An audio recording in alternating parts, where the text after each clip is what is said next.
പിതാവിന്റെയും പുത്രന്റെയും പരിശുദ്ധാത്മാവിന്റെയും നാമത്തിൽ ആമേൻ. ഈശോയിൽ സ്നേഹം നിറഞ്ഞവരെ, വിശുദ്ധ യോഹന്നാൻ അറിയിച്ച സുവിശേഷം 15-ാം അധ്യായം 18 മുതൽ 27 വരെ വാക്യങ്ങൾ ഇന്ന് പരിശുദ്ധ കുർബാനയിൽ നമ്മൾ ഈ ശ്ലീഹാ കാലത്തിന്റെ 5-ാമത്തെ തിങ്കളാഴ്ച വായിച്ച് ധ്യാനിക്കുന്നു.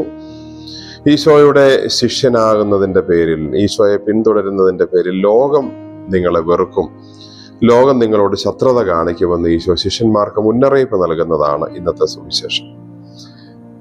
ഓരോ ക്രിസ്തു ശിഷ്യനും മനസ്സിൽ എപ്പോഴും സൂക്ഷിക്കേണ്ട സുപ്രധാനമായ ഒരു ഓർമ്മപ്പെടുത്തലാണ് ഈശോ ഇന്ന് നമുക്ക് സുവിശേഷത്തിലൂടെ നൽകുന്നത്. നിങ്ങൾ ഈ ലോകത്തിൻ്റെതല്ല.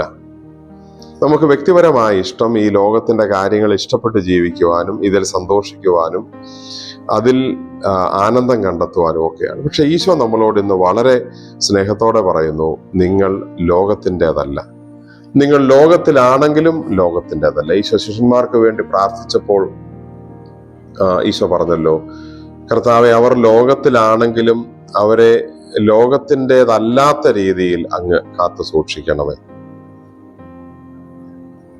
പരിശുദ്ധാത്മാവ് ഓരോ നിമിഷവും നമ്മുടെ ഹൃദയത്തിലിരുന്ന് ഇത് നമ്മളെ ഓർമ്മിപ്പിക്കുന്നുണ്ട്.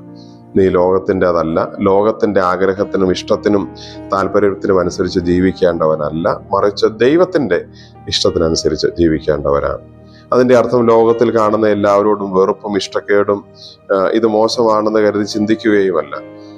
ലോകത്തിന് ലോകത്തിൻ്റെതായ രീതിയിലുള്ള പ്രാധാന്യവും സ്വർഗത്തിന് ദൈവിക കാര്യങ്ങൾക്ക് ദൈവത്തിന് ഏറ്റവും വലിയ പ്രാധാന്യവും കൊടുക്കും.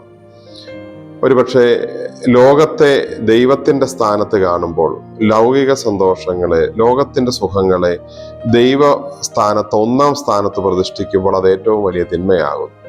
ആ വലിയ അപകടത്തിൽ നിന്ന് രക്ഷിക്കാൻ ഈശോ പറയുന്നു, നിങ്ങൾ ആത്യന്തികമായി ലോകത്തിൻ്റെതല്ല. നിങ്ങൾ ഒരുപക്ഷെ ജീവിക്കുന്നത് ലോകത്തിലാണ്, പക്ഷെ നിങ്ങൾ ആത്യന്തികമായി നിങ്ങൾ ഈ ഭൂമിയുടേതല്ല, ലോകത്തിൻ്റെതല്ല, മറിച്ച് സ്വർഗത്തിൻ്റെതാണ്.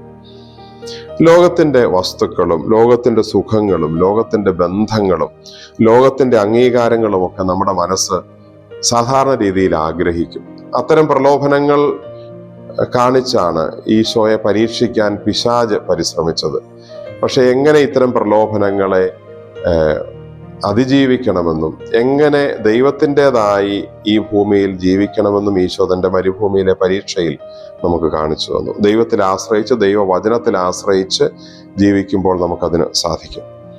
ലോകത്തിൻ്റെതായി ജീവിക്കാൻ നമുക്ക് എളുപ്പമാണ്, എന്നാൽ സ്വർഗത്തിൻ്റെതായി ജീവിക്കാൻ ബുദ്ധിമുട്ടാണ്. ഈശോ പറഞ്ഞല്ലോ, സ്വർഗത്തിലേക്കുള്ള വഴി ഞെരുക്കമുള്ളതും വാതിലിറങ്ങിയതുമാണ്, എന്നാൽ നാശത്തിലേക്ക്, ലോകത്തിലേക്കുള്ള വഴി വിശാലവുമാണ്. നമുക്ക് ഈശോ ഇന്ന് ഈ ഓർമ്മപ്പെടുത്തൽ, ഈ പ്രബോധനം തരുമ്പോൾ നമ്മുടെ മനസ്സിലുണ്ടാവേണ്ട ചിന്ത ഇതാണ്: എൻ്റെ പ്രധാന മനസ്സിന്റെ ചായ്വ് എങ്ങോട്ടാണ്? ഏത് കാര്യത്തിനാണ് എനിക്ക് കൂടുതൽ മനസ്സിൽ താല്പര്യമുള്ളത്? ലോകത്തിന്റെ കാര്യങ്ങളിൽ അഭിരമിക്കാനാണോ, അതെയോ സ്വർഗത്തിന്റെ കാര്യത്തിന് ഏറ്റവും വലിയ പ്രാധാന്യം കൊടുത്ത് ജീവിക്കാൻ എനിക്ക് മനസ്സിൽ അതിനുള്ള താല്പര്യവും അതിനുള്ള വഴികളും ഞാൻ തേടുന്നുണ്ടോ? നമുക്ക് പ്രാർത്ഥിക്കാം. കർത്താവായ ഈശോയെ, ഞങ്ങൾ അങ്ങേ ആരാധിക്കുന്നു, സ്തുതിക്കുന്നു, നന്ദി പറയുന്നു. ഞങ്ങൾ ലോകത്തിൽ ജീവിക്കുന്നത് കൊണ്ടും ഈ ലോകത്തിന്റെ കാര്യങ്ങളിൽ ഇടപെട്ട് ജീവിക്കുന്നത് കൊണ്ടും ഞങ്ങളുടെ മനസ്സും ശരീരവും ഈ ലോകത്തിന്റെ സുഖങ്ങളും സന്തോഷങ്ങളും ഒരു പക്ഷെ കൂടുതൽ ആഗ്രഹിക്കുന്നുണ്ടാവാം. പക്ഷെ അങ്ങ് ഇന്ന് ഞങ്ങളെ ഓർമ്മിപ്പിക്കുന്നു, ആത്യന്തികമായി നിങ്ങൾ ഈ ലോകത്തിൻ്റെതല്ല, മറിച്ച് സ്വർഗത്തിൻ്റെതാണ്. എപ്പോഴും ആ ചിന്ത മനസ്സിൽ ഓരോ കാര്യങ്ങളിലും കൊണ്ടുവരുവാൻ ഞങ്ങളെ അനുഗ്രഹിക്കണമേ.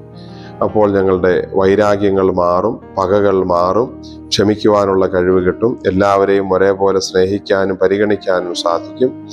അങ്ങനെ സ്വർഗത്തിൻ്റെതാണ് ഞങ്ങൾ ആത്യന്തികമായി എന്ന് ചിന്തിക്കുവാനും അതുവഴി ലോകത്തോട് അങ്ങ് ആഗ്രഹിക്കുന്ന രീതിയിലുള്ള ഒരു അകൽച്ച ഹൃദയത്തിൽ എപ്പോഴും സൂക്ഷിച്ചുകൊണ്ട് ദൈവത്തോട്, സ്വർഗത്തോട് കൂടുതൽ അടുത്ത് ജീവിക്കുവാനും ഞങ്ങളെ സഹായിക്കണം. നമ്മുടെ കർത്താവ് ഈശോ മിശിഹായുടെ കൃപയും പിതാവായ ദൈവത്തിന്റെ സ്നേഹവും പരിശുദ്ധാത്മാവിന്റെ സഹവാസവും നാം എല്ലാവരോടും കൂടെ ഉണ്ടായിരിക്കട്ടെ, ഇപ്പോഴും എപ്പോഴും എന്നേക്കും. ആമേൻ. ഈശോ മിശിഹായ്ക്ക് സ്തുതിയായിരിക്കും.